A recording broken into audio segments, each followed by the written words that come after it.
Bonjour Mickaël et Jean-René, bonjour Jean-Marc, bonjour Alexis, bonjour Émilie. J'espère que vous allez bien en ce temps un peu spécial de confinement. Demain, c'est le deuxième scrutin, normalement. Avec ce temps un peu spécial, tout est chamboulé. Mais je vous propose de ne pas perdre notre temps. Et comme on invite tout le monde à communiquer en télétravail ou en vidéo, je ne sais quoi, je vais vous commencer par vous redonner ce que j'avais préparé la semaine dernière pour le premier scrutin. Ça servira en particulier pour Émilie, Michael et Jean-Marc qui n'avaient pas pu participer. Et puis ce sera une façon de revoir les choses pour Jean-René et Alexis. La semaine dernière, j'avais commencé par vous parler de la messe. Ça me paraissait important de parler de l'Eucharistie parce que, en même temps que votre baptême, vous vous préparez aussi à la communion.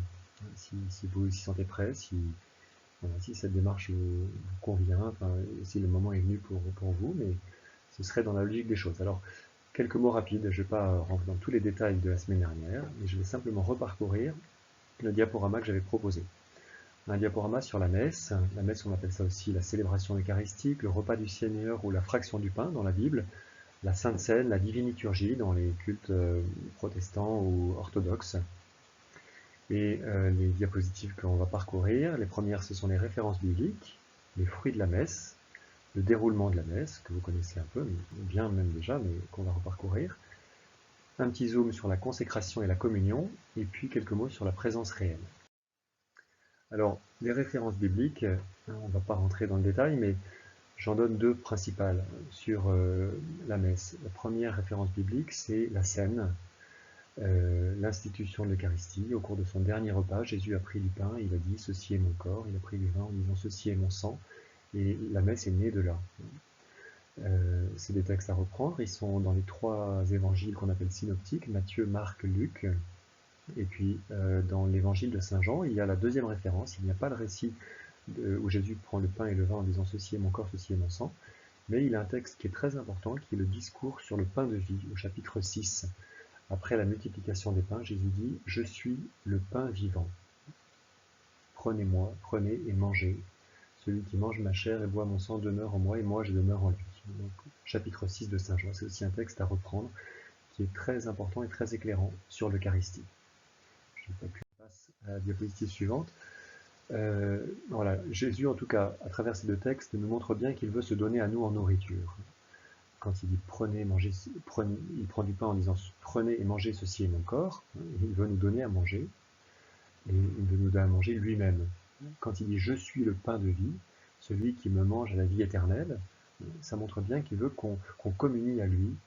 Il est un pain pour nous, une nourriture. Jésus veut se donner à nous en nourriture. Alors, qu'est-ce que ça donne? De quelle manière on le reçoit en nourriture? Qu'est-ce que c'est cette nourriture? Qu'est-ce qu'elle fait en nous? On communie à sa vie.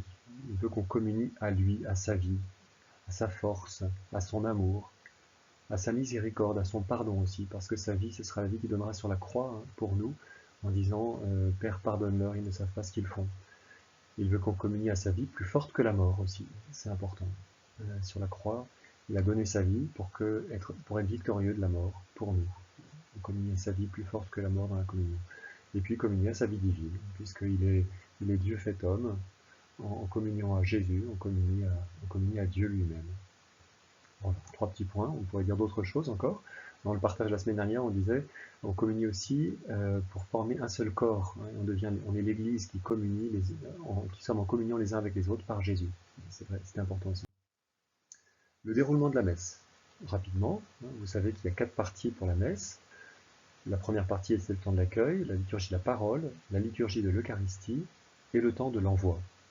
Parfois on dit qu'il y a 2 parties principales, la liturgie de la parole et la liturgie de l'Eucharistie, mais il y a une partie qui précède, si on veut, l'accueil, et puis une partie qui nous envoie, hein, qui fait que l'Eucharistie ne se termine pas sur elle, mais qu'elle termine par un envoi, donc avec cette 4e partie. Je vous ai remarqué que chaque partie peut être symbolisée par quelque chose qui évoque cette étape de la messe. La première, on pourrait dire que c'est le bâtiment, hein, l'église qui nous rassemble, la maison commune, la maison de Dieu. La deuxième partie, le symbole, ça pourrait être l'ambon, cette sorte de pupitre un peu solennel, sur laquelle est posée la Bible, le lectionnaire, donc il y a les lectures de chaque jour, ou de chaque dimanche en tout cas, qui symbolise le temps de la parole. C'est là que les principaux moments de cette étape vont se passer. Pour l'évangile, qui est le texte le plus important de la liturgie de la parole, il y aura même 2 cierges qui vont entourer, 2 ou 4 qui vont entourer l'ambon. Dans la troisième partie, c'est l'autel, hein, qui est central pour cette partie de l'Eucharistie. C'est là que l'essentiel va s'y passer, puisque c'est là que va être apporté le pain et le vin à l'offertoire. Et c'est là aussi que va se passer cet événement de la consécration. Le pain et le vin, selon les paroles de Jésus, deviennent son corps et son sang par le ministère du prêtre. Quatrième partie, l'envoi. Alors, l'envoi, s'il y avait dans la première partie une église qui est un bâtiment de pierre, dans la deuxième partie, l'ambon, sur lequel on pose la Bible, troisième partie, l'autel. Qu'est-ce qui symbolise l'envoi? Eh bien, ce qui symbolise l'envoi, c'est l'église avec un grand E, c'est-à-dire la communauté des chrétiens. On est le corps du Christ en communauté de chrétiens rassemblés. L'église vivante, faite de pierres vivantes, comme dit saint Pierre, et chacun repart chez soi en étant un membre de l'église chargé de porter la présence du Christ. Alors voilà un petit schéma qui représente d'une autre manière, avec une image du catéchisme, ces 4 étapes de la messe. On voit la première partie, le temps de l'accueil, en jaune clair. La liturgie de la parole, c'est un premier petit sommet. On écoute la parole, on y répond aussi. Troisième partie de la liturgie de l'Eucharistie, c'est le deuxième sommet, un peu plus haut peut-être, parce que c'est vrai que à la messe, c'est la partie la plus importante. Pour un baptême, il y a aussi une liturgie de la parole, il n'y a pas l'Eucharistie, enfin pas forcément. Alors là, c'est la messe, donc c'est l'Eucharistie qui est le deuxième sommet, avec l'offertoire, la consécration, puis ensuite le Notre Père et la communion. Quatrième partie, la liturgie de l'envoi.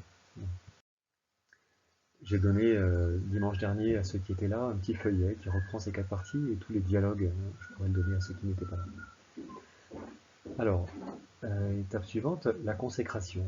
La consécration, c'est le moment central de la liturgie de la messe, on pourrait dire un moment clé, avec la liturgie de la parole. Mais dans la consécration, il se passe cette chose étonnante, hein, et très très mystérieuse, bien sûr, mais qu'on accueille comme un don de Jésus, que l'on redit textuellement tel que c'est écrit dans l'un des évangiles, au moment d'être livré et d'entrer librement dans sa passion. Jésus prit le pain, il rendit grâce, le rompit, le donna à ses disciples en disant « Prenez et mangez, ceci est mon corps livré pour vous. » De même, à la fin du repas, il prit la coupe, de nouveau il rendit grâce et le donna à ses disciples en disant « Prenez et buvez-en tous, car ceci est la coupe de mon sang, le sang de l'alliance nouvelle et éternelle, qui sera versé pour vous et pour la multitude en rémission des péchés. Vous ferez cela en mémoire de moi. » Voilà, un moment extrêmement important dans la messe, qui se passe à ce moment-là, auquel on a invité à être attentif. C'est un moment où parfois on se met à genoux, si on peut, si on le souhaite. Il y aura aussi de petits coups de cloche pour réveiller ceux qui étaient distraits à ce moment-là.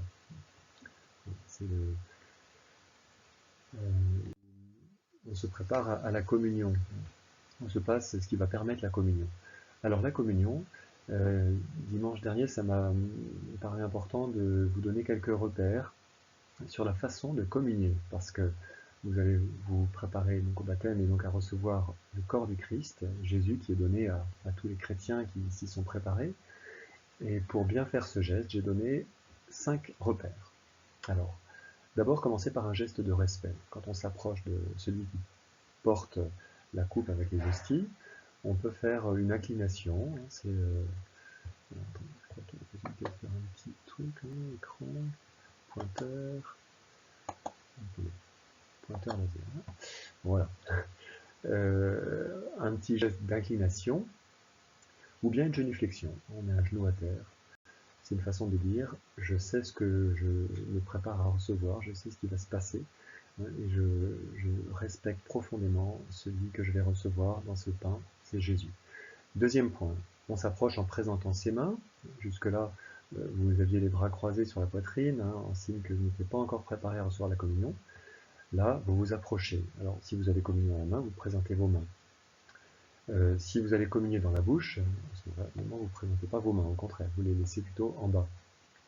Il peut arriver encore que, même quand on a déjà été baptisé, quand on a fait sa première communion, on puisse se sentir pas prêt au cours d'une messe à le recevoir. Et ça, on peut très bien refaire ce geste de recevoir une bénédiction à la place de la communion, si un dimanche particulier, on ne se sent pas prêt intérieurement à recevoir Jésus. Ça peut arriver, ou bien si la situation dans laquelle on est fait qu'on n'est pas en communion avec l'Église, et donc on pourra en reparler. Deuxième étape, donc on s'approche. Si on communie dans la main, on présente ses mains. Troisième étape, la personne qui donne la communion, prêtre, diacre ou bien un laïc, va dire le corps du Christ, et vous savez bien, on répond Amen. Quatrième étape, on reçoit le corps du Christ, soit on ouvre la bouche pour le recevoir directement dans la bouche, soit on présente ses mains pour le recevoir dans la main. Et la cinquième étape, c'est de communier aussitôt. Donc, si on l'a reçu dans la bouche, c'est fait, bien sûr. Si on l'a reçu dans la main, on ne part pas avant d'avoir communié, parce que, ou bien on fait un petit pas de côté, mais on communie aussitôt. On ne communie pas en retournant, en marchant vers sa place, ou encore moins une fois retourné à son banc. Parce que dans une grande assemblée, si la personne qui donne la communion ne vous connaît pas, il a besoin de voir que vous avez fait votre première communion et que vous avez vraiment communié au corps du Christ que vous avez reçu. Voilà. Et puis on prend un temps de recueillement.